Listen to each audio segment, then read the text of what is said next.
ፍርድ ቤቶች በፋይዳ መታወቂያ ላይ የተፈጠረ ስህተት ይታረምልኝ የሚሉ አቤቱታዎችን በቀጥታ ተቀብለው የማየት ስልጣን የላቸውም መባሉን ሰምተው ይሆን?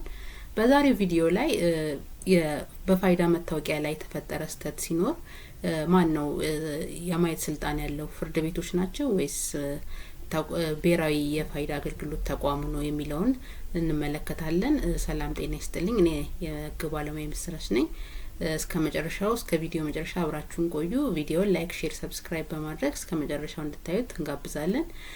እንደሚታወቀው ሁሉን አቀፍ ወጥና አስተማማኝ በሆነ ሁኔታ የሀገሪቱ ነዋሪዎች የሚመዘገቡበትን ዲጂታል መታወቂያ ስርዓት በመዘርጋትና የተመዝጋቢዎችን መረጃ በመያዝ የዲጂታል መታወቂያ አጠቃቀም ስርዓትን ህጋዊ መሰረት እንዲኖረው ለማድረግ በዲጂታል መታወቂያ ስርዓት ውስጥ ባሉ የተለያዩ አካላት ማለትም ተመዝጋቢ፣ መዝጋቢ፣ ተጠቃሚ አካላት፣ አረጋጋጭ አካላትና በዲጂታል መታወቂያ ተቋም መካከል የሚኖረውን ግንኙነት በህግ የሚመራበትን የመተማመኛ ማዕቀፍ መዘርጋት በማስፈለጉ የብሔራዊ መታወቂያ ወይም ፋይዳ አገልግሎት በኢትዮጵያ ዲጂታል መታወቂያ አዋጅ ቁጥር 1284/2015 ዓ.ም በዚህ አዋጅ አማካኝነት በመላ ሀገሪቱ አገልግሎት ላይ መዋሉ ይታወቃል። በዚህ አዋጅ አንቀጽ 18 እና 20 መሰረትም አንድ ነዋሪ ዲጂታል መታወቂያ የተጭበረበረ መሆኑ ከተረጋገጠ ተቋሙ ዲጂታል መታወቂያውን ሊቆልፍ፣ መረጃውን ሊያስተካክል ወይም የተጭበረበረውን መረጃ ለሌላ አገልግሎት እንዳይውል ለማድረግ የሚያስችሉ ህጋዊ የጥንቃቄ እርምጃዎችን ሊወስድ ወይም ክስ ሊመሰረትም እንደሚችል እንዲሁም ይህ ተቋም በራሱ የቅሬታ ማስተናገጃ ተቋም እንደሚያቋቁምና ከዚህ ጋር ተያይዞ ማንኛውም ሰው በተቀበለው የዲጂታል መታወቂያ አገልግሎትና በተላለፈበት ውሳኔ ላይ ካልተስማማ ቅሬታውን ቅድሚያ የሚያቀርበው ለዚሁ ለተቋም መሆን እንዳለበት እና ጉዳዩን ወደ ፍርድ ቤት ይዞ የሚሄደውም ቅድሚያ ይህን ሂደት ካለፈና በተቋሙ በሚሰጠው ውሳኔ ላይ ቅሬታ ካለው ብቻ መሆኑን በግልጽ አመላክቷል ማለት ነው በአዋጁ ቁጥር 18 እና 20 መሰረት።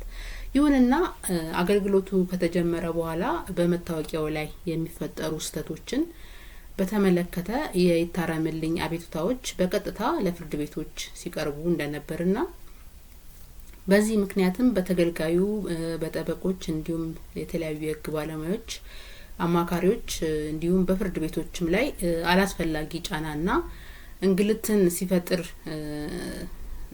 ነበረ። ይህን አስመልክቶም እንግዲህ የኢትዮጵያ ብሔራዊ መታወቂያ ፕሮግራም ነሐሴ 1 2018 ዓ.ም ለፍርድ ቤቶች ለተለያዩ ፍርድ ቤቶች ይህን ችግር ለመፍታት የሚውል ደብዳቤን የጻፈ ሲሆን የደብዳቤም በዚህ ደብዳቤ መሰረት ፍርድ ቤቶች በፋይዳ መታወቂያው ላይ የተፈጠረ ስህተት ይታረምልኝ የሚሉ አቤቱታዎችን በቀጥታ ተቀብለው የማየት ስልጣን እንደሌላቸውና እነዚህ ፍርድ ቤቶች የዚህን አይነት አቤቱታዎችን መቀበል የሚችሉትም ተገልጋዮቹ የተቋሙን አስተዳደራዊ መፍትሄ ጠይቀው ካልተሰጣቸው ወይም በተሰጣቸው መፍትሄ ላይ ቅሬታ ካላቸው ብቻ መሆኑን አመላክቷል ማለት ነው። ስለዚህ ተገልጋዮች እና የህግ ባለሙያዎችም ወይም ማንኛውም ዜጋ ከዚህ ጋር ተያይዞ ጉዳዮች ሲገጥሙት ይህን ወቅታዊ መረጃ መያዝ ይኖርበታል ማለት ነው። ስለዚህ በዲጂታል መታወቂያ አዋጅ ቁጥር 1284/2015 እና በብሔራዊ መታወቂያ ፕሮግራም ነሐሴ 1 2018 ዓ.ም ለፍርድ ቤቶች በተጻፈው ደብዳቤ መሰረት ሲጠቃለል አስተዳደራዊ ቅሬታ የማቅረብ ሂደት የመጀመሪያው ነገር ነው ማለት ነው። ማንኛውም ሰው በመታወቂያው ላይ መረጃው ላይ ስህተት ካጋጠመው ወይም በተሰጠው አገልግሎት ላይ ቅሬታ ካለው ቅሬታውን ቅድሚያ ማቅረብ የሚኖርበት ለብሔራዊ መታወቂያ ተቋም ፋይዳ እንጂ በቀጥታ ለፍርድ ቤት እንዳልሆነ ይህ ደብዳቤ ለፍርድ ቤቶች የተጻፈው ደብዳቤ ያመላክታል ማለት ነው። ስለዚህ በአጠቃላይ ወደ ፍርድ ቤት የሚካሄደው መቼ ነው የሚለው ፍርድ ቤቶችን የዚህን አይነት አቤቱታዎች የሚያስተናግዱት መቼ ነው ስንል መጀመሪያ ተገልጋዩ ለተቋሙ ቅሬታ አቅርቦ አስተዳደራዊ መፍትሄ ካላገኘ ወይም ደግሞ ተቋሙ በሰጠው ውሳኔ ላይ ቅሬታ ካላቸው ብቻ ይሆናል ማለት ነው። ሌላው ደግሞ ከዚህ ጋር ተያይዞ ልናነሳው የሚገባው ጉዳይ የስም መለወጥ ወይም ማስተካከያ ሲኖርስ እና የፍርድ ቤቶች ስልጣን ምን ይመስላል የሚለውን ስናይ ደግሞ ተያያዥነት ያለው ጉዳይ ስለሆነ አብሮ ማየቱ ጥሩ ይሆናል ማለት ነው። በፍትሐብሔር ሕጋችን መሰረት የስም ለውጥ ወይም መለወጥ ወይም አዲስ ስም መቀየር የጉዳይ የፍርድ ቤቶች የዳኝነት ስልጣን ጉዳይ ነው። አንድ ግለሰብ ስሙን ሙሉ በሙሉ መቀየር ወይም ማስተካከል ሲፈልግ አቤቱታውን ለፍርድ ቤት ነው አቅርቦ ውሳኔ ያገኛል ማለት ነው።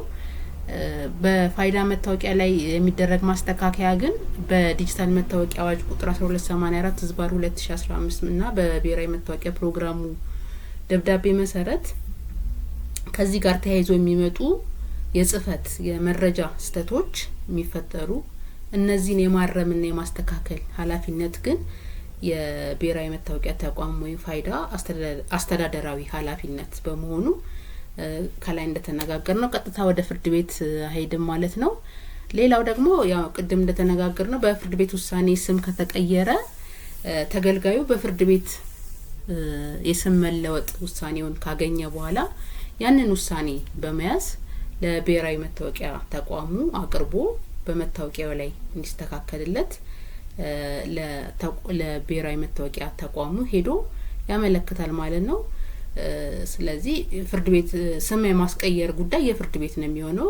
የተቀየረውን ስም ደግሞ ይዞ ፋይዳ ተቋሙ ጋር ማመልከት ነው። ተቋሙ ቢተኛ ከሆነ ወይም አስተዳደራዊ መፍትሄ መስጠት ካልቻለ ብቻ ቅሬታውን ይዞ ወደ ፍርድ ቤት ይኬዳል። መመኬድም አለበት የሚል አይነት ይዘት ያለው ደብዳቤ በቅርቡ የተቋም የብሔራዊ መታወቂያ ተቋሙ ለፍርድ ቤቶች የጻፈውን ደብዳቤ መረዳት ይቻላል ማለት ነው። በአጠቃላይ ተገልጋዮችና የህግ ባለሙያዎች በማንኛውም ከዚህ ጋር ተያያዥ በሆኑ ጉዳዮች ላይ ይህንን ወቅታዊ መረጃ በመያዝ ሰዓታችሁንና ድካማችሁን እንድትቆጥቡ ይህን ቪዲዮ መመልከት ይኖርባችኋል ማለት ነው።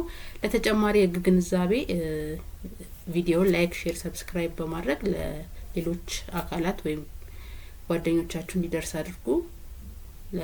ቻው።